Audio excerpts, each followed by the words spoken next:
108 இடம் தான் நமக்கு பிரச்சனையா இருந்துச்சு. 113 வந்துட்டோம். கண்டிப்பா வந்து மிச்சம் இருக்க 6 ஈஸியா கிடைக்கும். தாவேகாவுக்கு ஆட்சி பொறுப்ப கவர்னர் குடுத்தே ஆகணும். குடுக்க முடியாதுன்னு சொல்லக்கூடாது. சொல்றதுக்கு அவருக்கு ரைட்ஸ் கிடையாது. என்ன அப்படின்னு சொல்லி பார்த்தோம் அப்படின்னா, ஒரு சிவில் கவர்மெண்ட்டா மாறியிருக்கு. மைனாரிட்டி கவர்மெண்ட்ல இருந்து மெஜாரிட்டிக்கு ஈக்குவலான ஒரு ஸ்டேட்ல தான் இருக்கு இப்போ. கண்டிப்பா வந்து குடுத்து தான் ஆகணும். குடுக்க முடியாது அப்படின்னு சொல்றதுக்கு அவருக்கு எந்த ரைட்ஸும் இல்ல. பிஜேபி வந்து பார்த்தோம் அப்படின்னா, பிஜேபி ஆளுகின்ற மாநிலங்கள தவிர, மற்ற மாநிலங்கள்ல கண்டிப்பா வந்து கவர்னர் அப்படிங்கிற ஒரு போஸ்ட்ல யாரையாச்சும் ஒருத்தர உட்கார வச்சு, அந்த மாநிலத்துக்கு குடைச்சல் குடுக்குற வேலையத்தான் கண்டிப்பா பார்த்துட்டே இருக்காங்க. அதனால தான் இன்ன வரைக்கும் தமிழ்நாட்டுல பிஜேபி வந்து கால் ஊனவே முடியல. எத்தன தொகுதியில ஜெயிச்சிருந்தாங்கன்னு பார்த்தோம்ல, ஒரே ஒரு தொகுதி தான். இப்ப சொல்றேன் கேட்டுக்கங்க.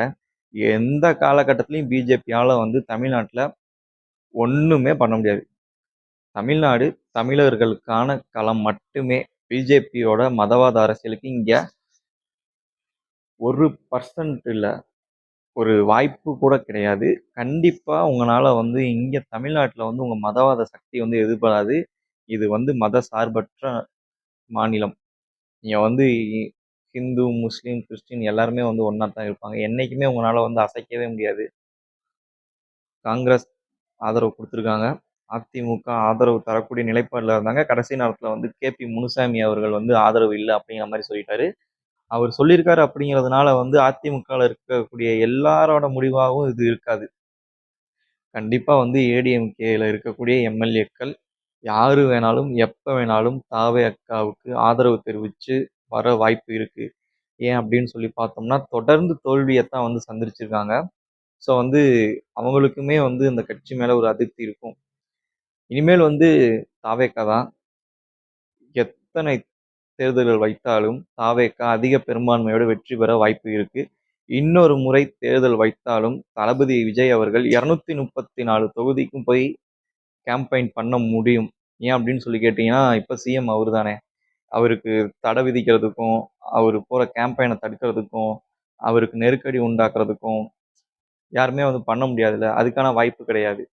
ஸோ வந்து கண்டிப்பா வந்து இப்ப வாங்குன ஓட்டு வித்தியாசத்த விட அதிகமான ஓட்டு வித்தியாசத்துல ஜெயிக்கிறதுக்கு நெறையவே வாய்ப்பு இருக்கு. என்ன தமிழக மக்கள் வந்து இன்னொரு 20 சீட், 30 சீட் தொகுதியில வந்து குடுத்திருந்தாங்க அப்புட்ன்னா, சூப்பரான கவர்மெண்ட் அமைஞ்சிருக்கும். தமிழ்நாடு மக்கள் எதிர்பார்த்த மாரி ஒரு மாற்றத்துக்கான ஒரு மிகப்பெரிய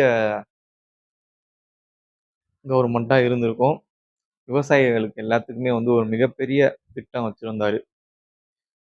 படிக்கிற மாணவர்களுக்கும் சரி, படிச்ச மாணவர்களுக்கும் சரி, அப்புறம் வந்து பார்த்தோம் அப்புட்ன்னா, சின்ன சின்ன சிறு குறு தொழில் அது எல்லாத்துக்குமே வந்து திருப்பூர் டிஸ்ட்ரிக்ட்லலாம் பார்த்தோம் அப்புட்ன்னா, நெறைய அனௌன்ஸ்மென்ட் குடுத்திருந்தாரு. நெறைய திட்டங்கள் செயல்படுத்த வேண்டியதா இருந்துச்சு. இப்ப கவர்மெண்ட்டா உட்காந்தாரப்பலாம் மொத கையெழுத்தே பெண்களுக்காக சொன்ன கையெழுத்தா தான் இருக்கும். அது மட்டும் இல்லாம எந்த தலைவருமே, எந்த கட்சி தலைவரும் பண்ணாத ஒரு சாதனைய பண்ணி காட்டியிருக்காரு. 35 வயதுக்கு கீழ் உள்ள எம்எல்ஏக்கள் தமிழக வெற்றி கழகத்துல தான் அதிகம். அதே மாரி 13 பெண் வேட்பாளர்கள். ஸோ வந்து யோசிச்சு பாருங்க.